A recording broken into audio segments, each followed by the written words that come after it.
Hello everyone, good morning to our programming series.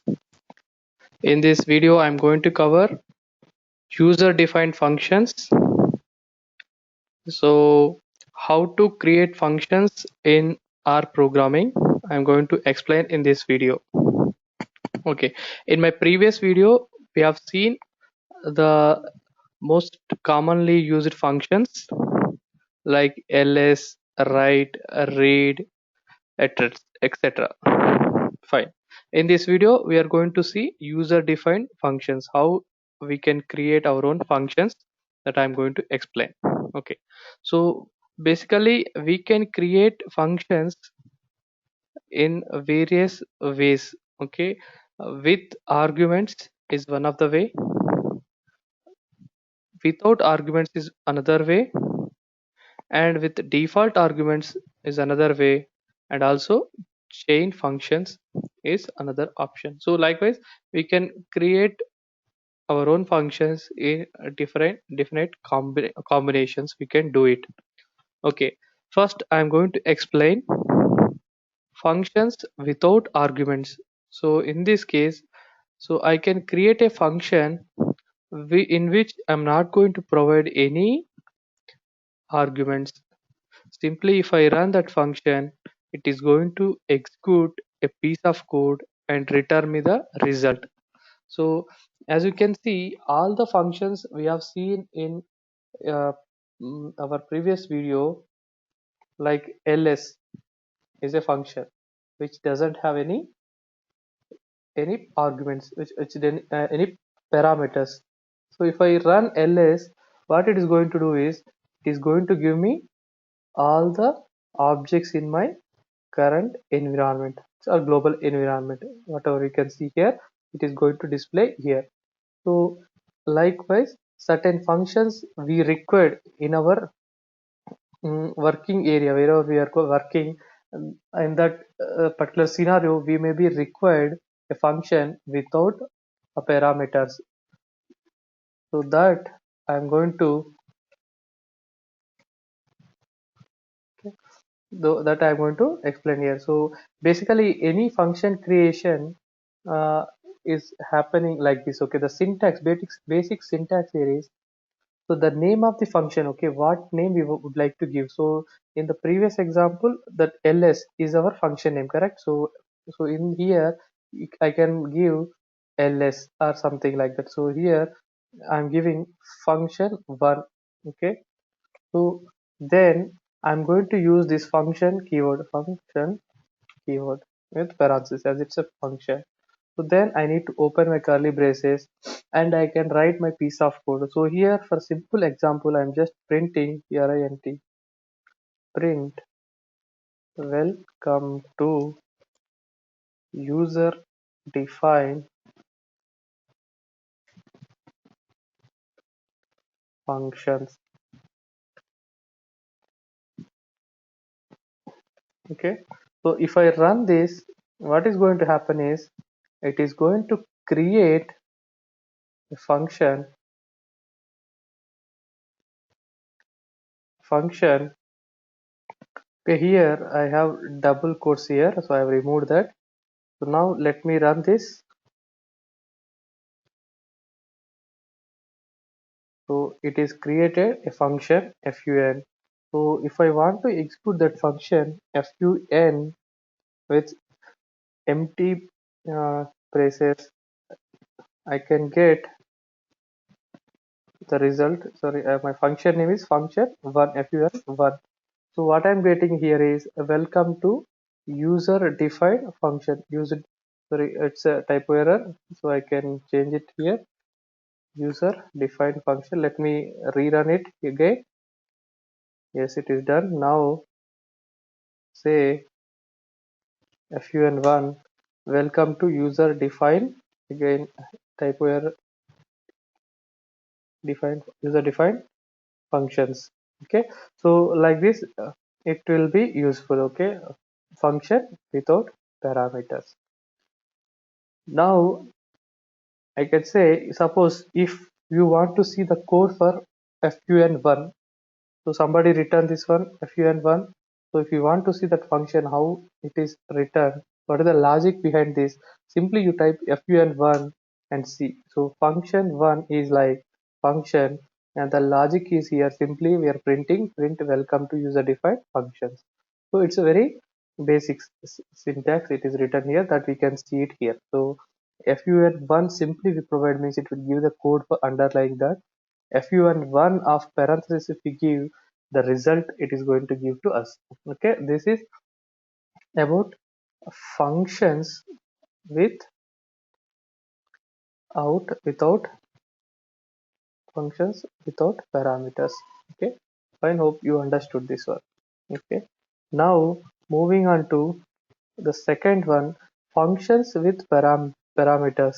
Okay, say I can provide certain parameters. Okay, so here say the syntax again remains the function name. So what are the function name we want to give, that function name and function keyword within the brackets I can say some argument, and what I would like to do that arguments that I can mention it here. So simply if I want to do a square power of function power function, so what I need to do is I can say one argument. So if I provide an argument and a parameter, that parameters square it is going to do. So what I'm going to do is result. I'm going to do result.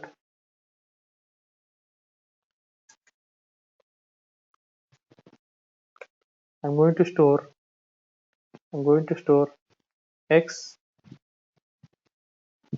into x. So it is going to give me x square, which is the power of 2. So if I create this function, if I create this function,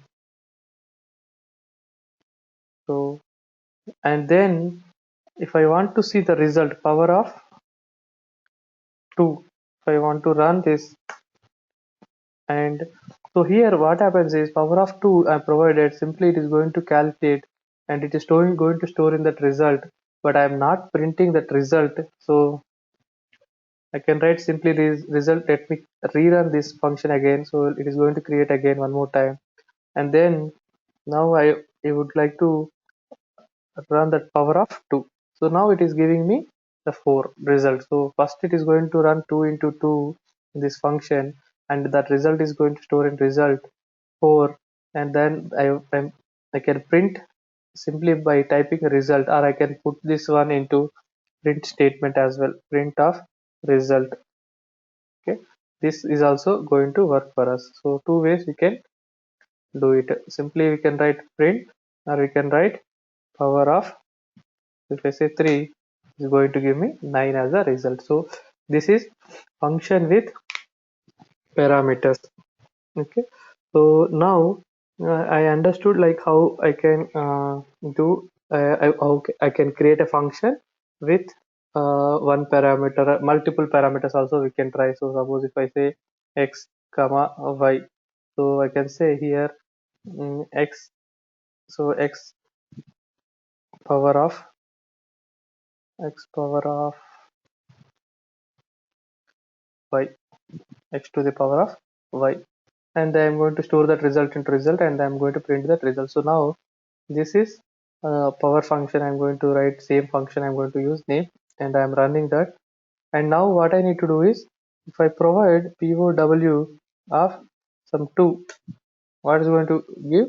It is going to give me error. Argument y is missing. Correct. So it's a function with 2 parameters. So I need to provide 2 parameters, which is x and y. So I can say 10 is my x parameter, 2 is my y parameter. Now if I say it is giving me 100, 10 power 2, which is 10 square 100 I'm going to get. So this likewise we can have n number of parameters, and we can manipulate those parameters inside this function. So then based on our requirement we can create these functions. So that then we are moving on to next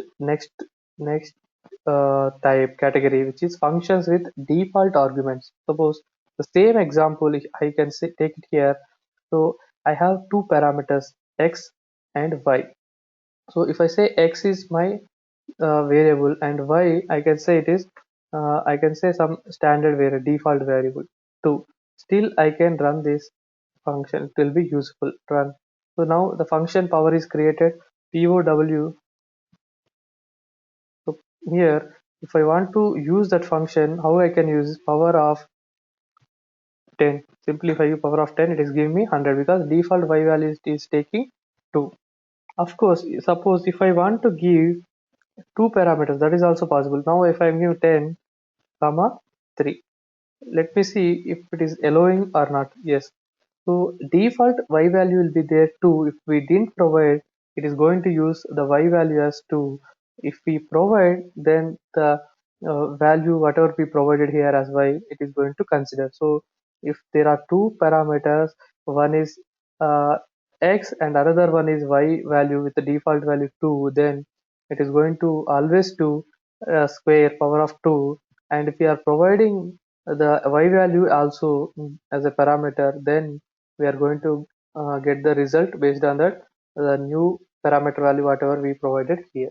So this is how the default arguments or default parameters is going to work with function. So we can create function, we can create function without parameters, we can create function with parameters, and also we can create functions with default arguments. So these are the three different varieties we can create functions. And one simple thing I also like to add here, chain functions. So it is nothing but a function, okay, a function, and inside a function is not is what we called as chain function. Inside function is nothing but, so the parameter we are providing it as a function. So the first it will call this function and it will get the result. That result will be our our parameter, so that we are going to use it in our uh, again in our logic area. So like this chain functions also work. Okay, so these are varieties of function we can create in our programming. So hope you understood this user defined functions, and in my next video I'm going to cover apply functions, one of the most important and most useful functions. We have 5 varieties of function that I'm going to explain in my next video. Okay, do like and subscribe my videos, and thank you for watching.